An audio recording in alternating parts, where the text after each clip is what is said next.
9801 வெற்றியாளர்களுக்கு பணி நியமன ஆணைகளை கொடுக்கின்ற அந்த விழா டிஎன்பிஎஸ்சி அப்படின்னு சொல்லுவோம்ல, தமிழ்நாடு தேர்வாணையம், அதன் மூலமாக நடத்தப்பட்ட தேர்வுகள், அப்புறம் மருத்துவர் ஊழியர் தேர்வாணையம், ஆசிரியர் தேர்வு வாரியம், இந்த மூன்றின் மூலமாக தேர்வுகள் நடத்தி நம்முடைய தமிழ்நாட்டு இளைஞர்களை வெற்றியாளர்களாக கண்டடைந்து அவர்களுக்கான பணி நியமன ஆணைகளை நம்முடைய முதல்வர் வழங்கி இருக்கிறார். அப்படிங்கிறது தான் மிக முக்கியம்.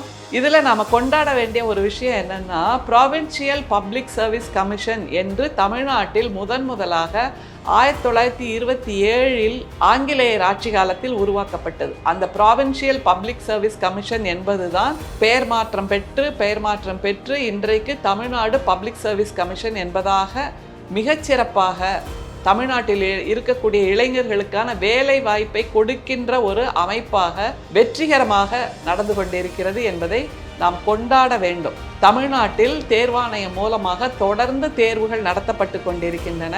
நான் மருத்துவராக வேண்டும், நான் செவிலியராக வேண்டும், நான் மருத்துவ பணியில் இணைய வேண்டும், நான் பேராசிரியராக வேண்டும், இப்படியாக பல கனவுகளை சுமந்து கொண்டிருக்கின்ற நம்முடைய தமிழ்நாட்டு இளைஞர்களுக்கான வேலை வாய்ப்புகளை தொடர்ந்து நிறைவேற்றி கொண்டிருக்கிறது நம்முடைய மாண்புமிகு முதல்வரின் அரசு என்பதற்கான சாட்சி தான் இந்த வெற்றி விழா.